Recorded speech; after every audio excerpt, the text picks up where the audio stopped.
The Best, c'est redevenu ce qui était le joueur FIFA de l'année il y a 20 ans. C'est-à-dire que tout le monde s'en fout. Et donc, tout le monde s'en fout. il a gagné le Ballon Sauf d'Or. Benzema. Sauf Benzema qui donc... Il a été vexé. Ouais, alors on peut jamais en être sûr avec lui parce qu'il a une communication très cryptique, même s'il a mis son palmarès derrière de l'année. Ça veut dire quelque chose. Donc voilà, ça veut dire quelque chose. Alors c'est son moteur de se dire, alors comme il a dit, je me suis fait tout seul, quelque chose comme ça. Alors déjà, à la base, on ne se fait jamais tout seul parce que c'est un sport collectif. Donc voilà, il porte beaucoup, il a porté énormément le Real, mais c'est pas exactement ça. Maintenant, Benzema, je pense que ça lui passe au-dessus. Il a le Ballon d'Or, c'est ça qui comptait. Voilà. Ouais, bien sûr. Alors la question quand même, Martin. Puis la Ligue des Champions, il a voilà. Et puis il a bon bref. Est-ce que quand même, tu trouves que il y a une forme d'injustice à ce que Benzema, c'est même pas tant qu'il n'ait pas gagné, parce que ça, on peut décrypter les raisons, mais qu'il soit par exemple troisième ou qu'il paraisse déjà très loin dans le rétroviseur des deux autres, qui sont évidemment Lionel Messi et Kylian Mbappé. Si j'avais fait partie du panel de journalistes, ce qui n'est pas le cas, d'ailleurs j'envoie un petit message à l'UEFA, je trouve ça À culotté.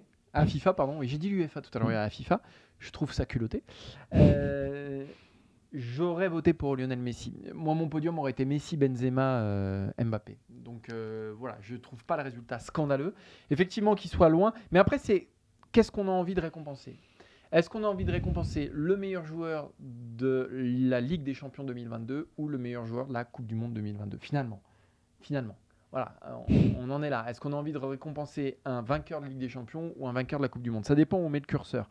Moi, je ne vais pas contredire tout ce que je dis depuis des années ici même quand on parle du Ballon d'Or. Pour moi, le numéro 1 en haut, tout en haut, c'est la Coupe du Monde. Et la façon dont Lionel Messi, en plus, a gagné cette Coupe du Monde, 7 buts, combien de passes décisives ? Je ne sais plus, 3 passes décisives. Meilleur joueur du tournoi pour moi, pas pour Maxime, mais ça on en reparlera. Pour moi, voilà, ça suffit. Alors oui, il y a eu au PSG, c'était pas terrible du tout sa saison 2021-2022.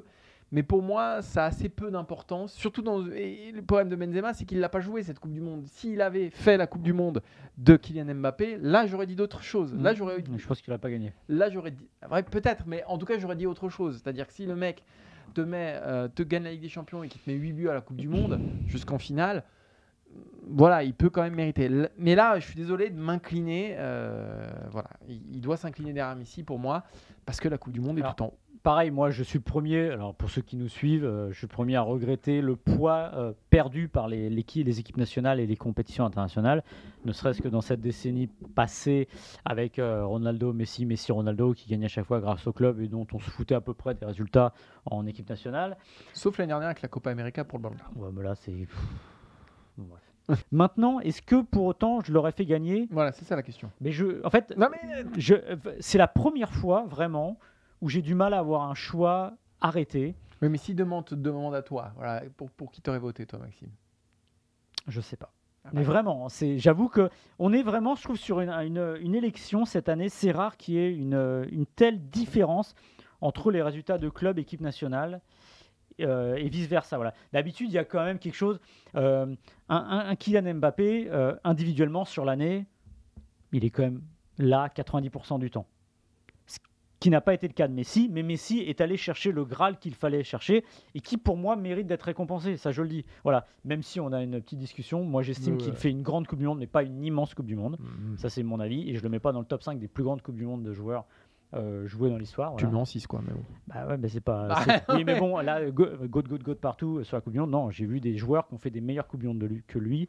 Ah, mais moi aussi. Mais alors, s'il faut faire les Coupes du Monde de Pelé pour avoir un trophée The Best... Donc personne ne l'a dans ce cas le trophée The Best. Non, c'est pas ça. Mais ça, c'est encore autre chose. Après, il a été décisif, il fait gagner la Coupe du Monde à l'Argentine, donc évidemment qu'il le mérite.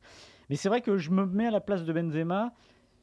Ce qui m'embête pas, c'est pas que Benzema n'ait pas gagné, c'est qu'il soit déjà assez loin dans le rétroviseur, parce que finalement, il a raté 2 mois à la rentrée. Enfin, 2-3 mois. Voilà. Et je trouve que c'est dur, alors que Messi, par exemple, s'il avait raté, il avait raté les 6 premiers. Voilà. Mais évidemment, il a gagné la Coupe du Monde, etc.